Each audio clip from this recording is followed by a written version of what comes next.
All right, today we are diving deep into one of the great novels of our time, Jan Martel's Life of Pi. In this book, it kicks off with a claim so big, so incredible, it practically grabs you by the collar and says, "You're not going anywhere." I mean, seriously, right there in the author's note. That's the promise. This isn't just going to be some adventure story. No, this book is telling you it's going to reshape your entire view on, well, everything. That is a heck of a statement to make. So, you know what? Challenge accepted. And that, right there, is the million-dollar question, isn't it? Because if you've read the book, you know it's not that simple. It's tricky. We're not just given one story, but two, and the choice you make between them, well, that's kind of the whole point. So, let's start with the first story. This is the one that feels like a legend, right? It's the kind of tale that's just wild. It's fantastical, it's terrifying, and honestly, once you hear it, you will never forget it. Okay, so the setup is pretty simple and devastatingly quick. You've got the Patel family moving their entire zoo from India to Canada on this huge cargo ship called the Tinsum. But out of nowhere, in the middle of the Pacific Ocean, the ship goes down. It's a total disaster. And somehow, 16-year-old Pi Patel ends up on a lifeboat, the only person to survive. Except he's not alone, not by a long shot. And his company is, to put it mildly, unbelievable. We're talking a zebra with a badly broken leg, a snarling, vicious hyena, a gentle orangutan that Pi knows as orange juice, and, hiding under a tarp, a 450-pound Bengal tiger. Yeah, a tiger. So picture it, a tiny boat, the massive empty ocean, and this collection of creatures. The laws of civilization are gone. It's the law of the jungle now, and it takes over with shocking speed. Things go from bad to worse fast. The hyena, just acting on pure, brutal instinct, goes after the injured zebra first. Then, in a really gut-wrenching moment, it kills the orangutan, orange juice.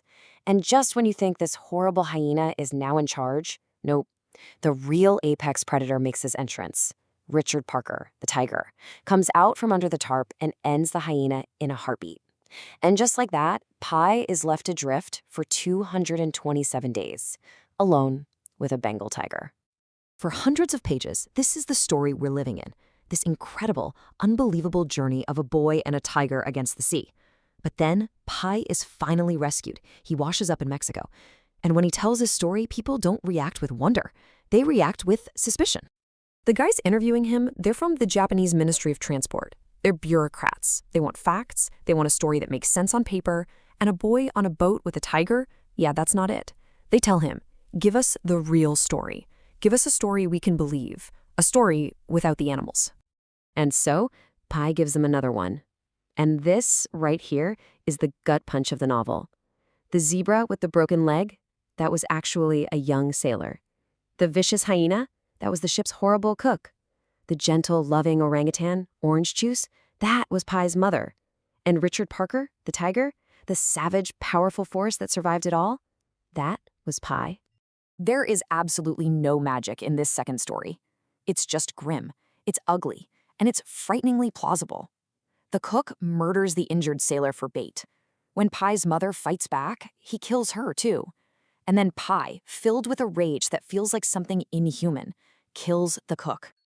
So after telling them this awful, brutal story, P is just wiped out. He gave them what they asked for, the realistic version. But then he does something brilliant. He flips the script. He puts the choice back on them and on us. He points out something so simple, so logical. Look, he says, in either story, the ship sinks. In both stories, my whole family's gone. In both stories, I'm the only one who survives. The beginning is the same and the end is the same. The basic, tragic facts, they don't change. And here's the kicker. There's no proof. There's no shipwreck to examine, no witnesses. All they have is his word. So the choice isn't about evidence. It's not about what you can prove. It's about what you choose to believe. It's a leap of faith. And that's it. That is the question at the very heart of this book. He just looks at these officials, and by extension, at every single one of us reading, and asks, which story do you prefer? Which one's better? See, it's not about which story is true in some literal, factual sense. It's about which story helps you live with a reality that is otherwise completely unbearable. It's about how the stories we tell ourselves actually shape our lives. Let's just break it down. The terrible facts are the same no matter what. That's the constant. The only thing that can change is the story you wrap around those facts. One story is just pointless, ugly horror, murder and cannibalism. The end. But the other story, while it's still full of pain, it also has wonder. It has a strange and beautiful bond. It has a breathtaking will to live.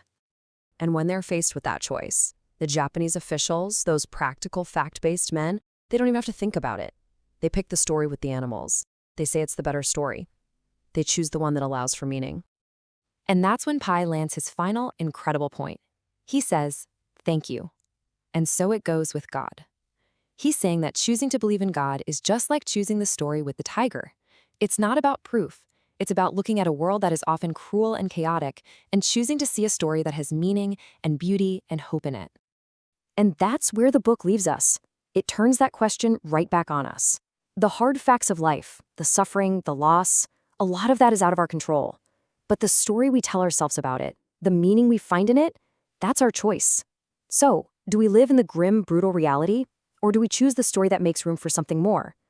Which story do you prefer?